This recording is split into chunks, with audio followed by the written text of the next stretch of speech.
Hi, we're here with Cecilia Zieba in her gorgeous art studio in her home. Tell us what's going on just in this painting here.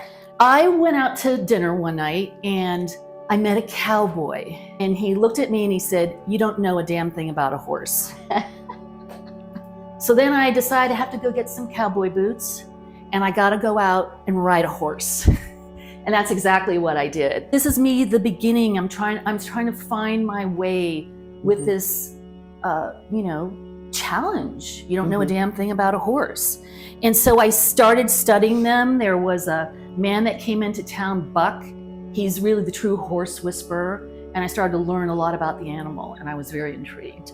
So one thing that I found out about a horse is that when you're training them, they call it the join up. And the join up is that you start, you get the horse in a pen and you run it so that it is tired, because it's a prey animal. It'll run till it can't anymore. And then it has to look at you and it has to say, okay, what are we gonna do here? And I found that really, really interesting. It was fascinating to go, and all these trailers are pulling up with all their horses, and I'm just, on the fence, like looking at what's going on. And so here, the horse has, it's run. It's run. The legs are tired. It's worn out, and it's the couple. It's what we do in a relationship. We're running hard, and then you got to go, well, is this going to work, or is it not going to work? But I found out in the desert that there's all these beach stones, just like we have here on the beach. I go, it was all covered by water. And it fascinated me that it's all colored, and that's why the color of it is blue, because I'm playing off of, the whole story. And then, out in the desert, it's dry, but when you see the clouds starting to form, you go, it's gonna rain. And when it's parched, when we have parch in our lives, the cloud is coming, the rain is coming to refresh. And so here, there's a little sperm, and it's in the throat chakra of the horse. And that's our voice. That the horse is actually giving me a voice, this animal that I don't know. And it's teaching me a lesson. And now we're manifesting it. We're talking about it now. But that's where it all started, was with this beginning painting.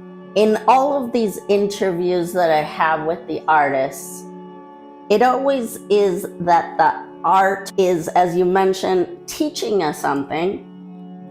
And there's these parallel lives running within us where we're learning things, we're expressing it onto the canvas is teaching us something.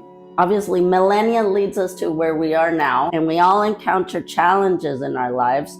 And the reason why I ask, what were some of the challenges that you were encountering in your life previous to this moment, where you felt like you had to go out into this desert, and the synchronicities of life led you to this? Yes. And I ask because we are all humans, and we have these human experiences. Correct. And we can all relate to, loss, pain, love, changes in life. We can all, if we're lived this long, we're lucky to have lived this long.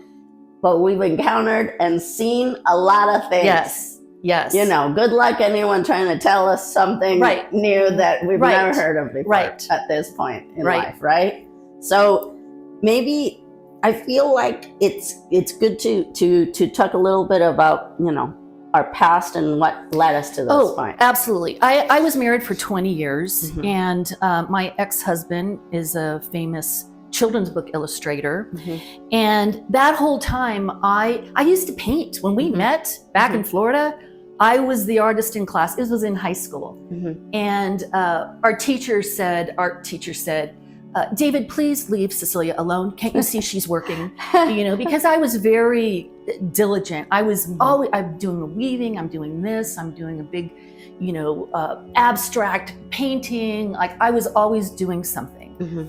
and he was a distraction. That was like what led to, us getting married and having children. Mhm. And then his career was growing, and I had not picked up a paintbrush Mhm. in 20 years. Mhm.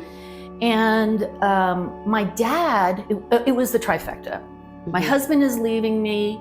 Mhm. My dad came to visit with my mother. They couldn't leave because 9/11 happened. Mm. And I'm carrying the lie that Mhm. this relationship isn't working. I'm going, oh my God, why did it have to happen? I was ready to push them out the door. And now I have to fake it. Yes. But you can't fake it around anybody. Yeah. They sense something is wrong. Yeah. And my dad, who is from Poland, we're talking World War II, survivor, as well as my mother, said to me, his last words to me were paint. Mm. Okay. Amazing. From my dad, from my mother, I'd understand it, Mhm. not from my dad. Mhm. And that, again, it's like the seed that Mhm. drops in. Here we're going from, the horse. The horse has taken me on a journey. Mhm. And this is the labyrinth. This is a labyrinth, and the labyrinth is you're taking the walk and you're walking in and you're trying to find yourself. And when you find yourself, allegedly a part of yourself, you take that out the steps and you take it out into the world. Not only am I taking the walk at the walk, but I made it more like it's a galaxy. Mhm. It's bigger than us, Mhm. bigger than what we even Mhm. imagine what's going on. I mean, here we are spinning in infinity. And so the woman has become like one of the rocks, like one of the stars, the constellation, that's moving and being lifted and taken. I did go out and ride the horse and feel the horse. And I'm not a horse person. It is like the spirit animal to me. Mhm. It's my spirit animal. Mhm. This is quiet of night. I love the night. Everything, the cars stop, everything slows down. And, again, I'm playing with forces of the universe Mhm. and the moon and the cycles that we all go in. We know as women, we go with a cycle. Mhm. We are attached to the moon. And so here, I just kept the horse, as in the others, the blue horse, going here. And this is like the moon, the shine, the path. Here we see the horse in the reflection, and we're always reflecting at Mhm. nighttime. How was my day? It became more phallic to me as I looked at it in the pieces. It's like the penis, the vagina, Mhm. the contrast, the yin, the Mhm. yang, and it's just like, well, that's what happened. Like that's the painting, and I don't question it. Our art is a mirror of ourselves. I love that part of it. It's beautiful. So many aspects of mirroring and reflecting. Mm-hmm. Mm-hmm. We've been talking about the journey going round and round. And here is our layers of life, Mhm. 2 years, 5 years, 10 years, 20 years, 40 years, the layers are just like Mhm. all of it's going up. And the woman, I put her here doing a back dive because we know where we've been. Yes. We know that story. Yes. But we don't know the future. And so I can look back at the past, and then I'm going to take the leap of faith. Mhm. And the leap of faith means, girl, just go for it, just jump. And so she's taking that leap. Yeah. And really not knowing where is it going to go? But you know what? This has all been happening right Mhm. here. And so only, when you first do a back dive, you see the heavens, which are limitless, Mhm. until you commit Mhm. to that turn. And everybody has a turn in life. It is a turn, and it can be abrupt, and it can be life-shaking. And you take that turn, and now she can see center. Reason she can see center, she's been going in and out of it all along. Mhm. And so in this one, I made it pearls Mhm. instead of the stones, because we talked about the beach stones and all that stuff. I made it as pearls because pearls are made from oysters, from all the irritants in life. Mhm. It is hard worn, that sand, and the reason it becomes a pearl is to the irritant so that it doesn't hurt anymore. Mhm. So it's the healing process. Yeah. And so that walking inward and outward with the pearls is like, it's been healing. When I'm painting, it's a very, I call it the muse. The muse takes over. I'm going like, wow, that's so pretty. That comes from beyond. Of course. This painting, I and millions of people can relate to incredibly. I mean, the teachers that we've called in, like the relationships that we've called in for the lessons in life. I've had these incredibly intense meditations where I feel like all of the lessons are in this incredibly concentric circle thing where it keeps coming around to us. Yes. Each time more intense until we learn it. Right. It's what I imagine when people say born again. Yes. I understand that concept now. Yes. When it's, the whole thing is like taken down to zero. Right. You were born again. Right. And then this is a dive that we do from, like everything that we've had here, the known into the unknown. Correct. The only place where magic exists, where love exists, where absolutely. We exist, where our true selves, right, the clarity. Yeah. And we can sit on the thing that I always call the comfort zone sofa. Right. But only here will we find art, magic, love, all of those things. Right. And the mirrors of everything where, we can do it in art, but we can also do it in life. And that's what I mean about those parallel lives that we lead. The nice thing is I recognized the story. We saw this, we saw the dive. And so I'm like, well, what's next? I realized, like, wait a minute, she's underwater. So, I really thought that all of this was going to be painted one color. I go, no, that's absolutely wrong. There's no freaking way that cannot happen. And so it delineated the painting where here is, the crazy, the world, the life, the dive. We're going down and it's wrapped around her because remember, we've got our labyrinth, our pearl labyrinth. And so I kept with that theme that it's here. And when you go diving, it's quiet. Yeah. It is so quiet. And over here, you can see the pearls. The pearls are in the foundation. It's in our foundation. We look like this on the outside, but underneath, it's quiet. The pearls are there, they're hidden, they're gems for us. There are learning lessons. I started painting, I go, oh my gosh, it looks like some, hieroglyph or something that's going on.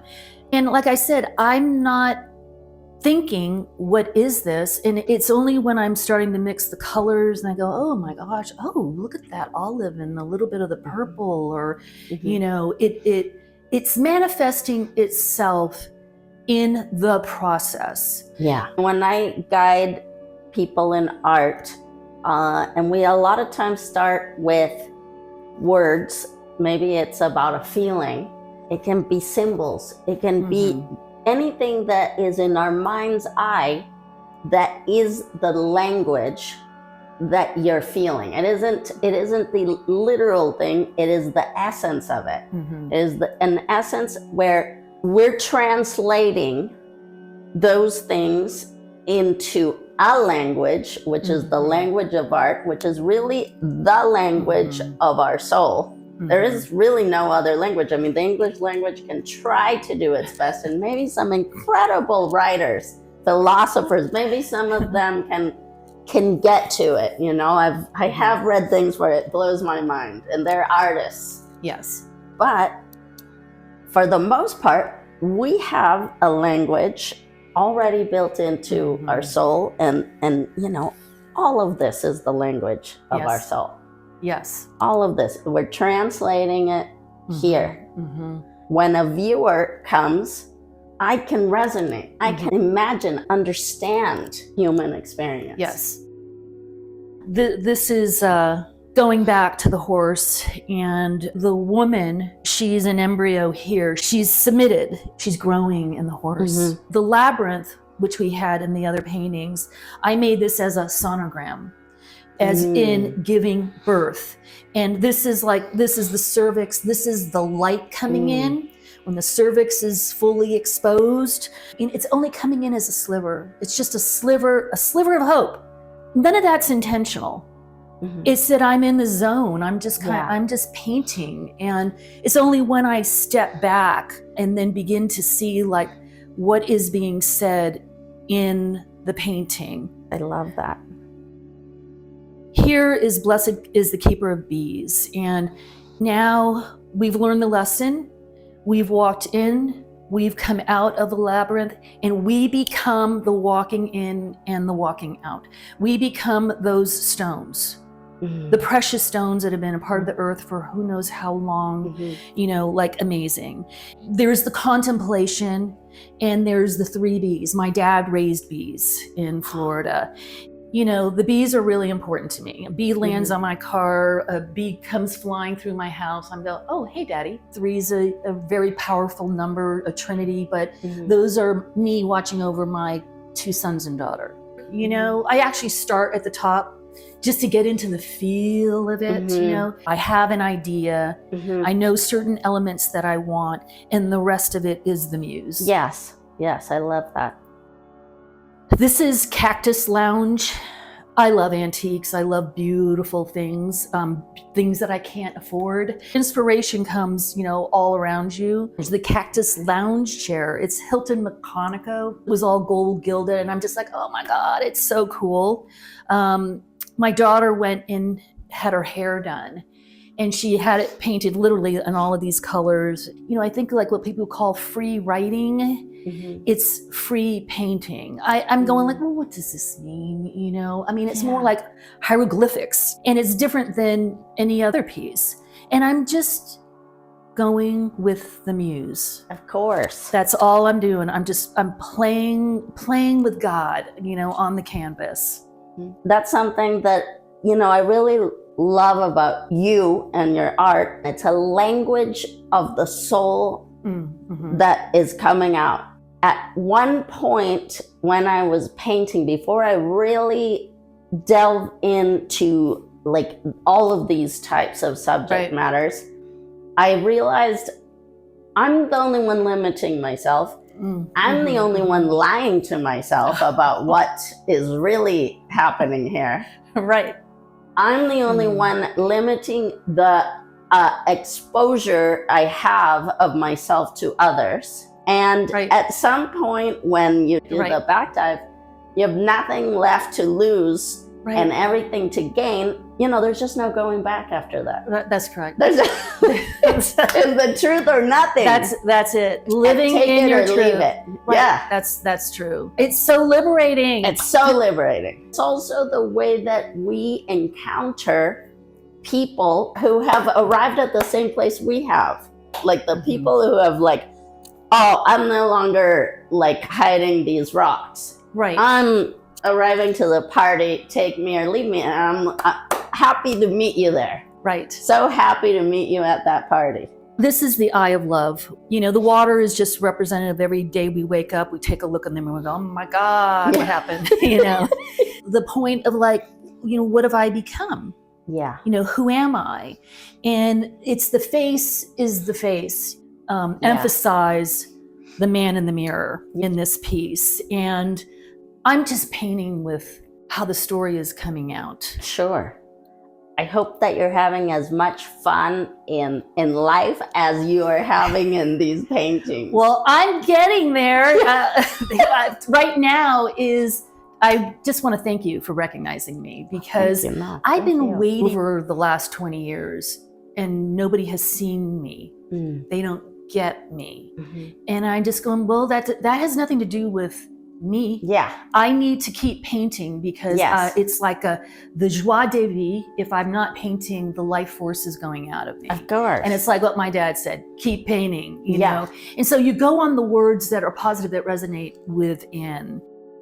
Because I loved Klimt, This is like the kiss. Yes. You know, we grew the passion flower Yeah. in Florida by the front door. And you'll see that, you know, of course there's going to be a bee. Yeah. You know, Gorgeous we bee. have to have the bee in there. You know, like I said, I'm listening, I'm reading, and I was listening to this woman who happens to live in La Jolla. I go, maybe she wants me to use one of my paintings like on the cover of her book. I don't care. I'm reaching out. Well, she actually wrote back to me. If you ever had a couples painting, I would be interested. So that was it. Rock and roll. I'm going to be on the New York Times bestseller list on a cover of one of her books, you know, which of course never happened because that was what the impetus was. Again, we're going with the word. You don't know a damn thing about a horse. Well, if you painted a couple, then I'd be interested, you know. Yeah. And I just go running on that. I started with her and did all the purple because I was going like I was possessed with the color purple. And I was thinking, why am I painting so much? What's going on here with me in purple? And I remember that one line from The Color Purple. You know, where Celie says, you know, I think it pisses God off if you walk past the color purple and you don't notice it. Oprah was in that, did that movie. And I thought, aha, nobody's going to walk past this painting and not notice it. Exactly. You know, that was like, that's what I'm going on. I'm going on that. And the man is just black and white. I mean, he needs food, he needs sex, he needs to make money. That's him. Boom. Women, we are freaking all complicated and, you know, we've got all these emotions and we've got these hormones and, you know, and so I painted her like that. And then the rest of it is, you know, again, like who exactly paints like that? You know what I mean? Like I'm just going again, free flowing, you know, when I'm painting. And I'm going to read the back of it. Okay. Calo said, one day I was by an orange tree and I had the sensation I was alive. Do you remember the day that you realized that you are alive? Oh, wow. Those words now change the meaning. You know what I mean? It was just a young girl growing up in Florida, and then you come this point, you're at the apex, and then you now realize you are alive. Yes. We're just playing it before, but then it's so true. And then now I realize, now I'm in touch with the universe. Now I feel the universe working through me, you know, and then you can see, you know, there's the bees, you know, there's the three bees, but all of it is the learning lesson. Thank you. Yeah, thank you. This is beautiful. It's so nice to show the whole story. It is.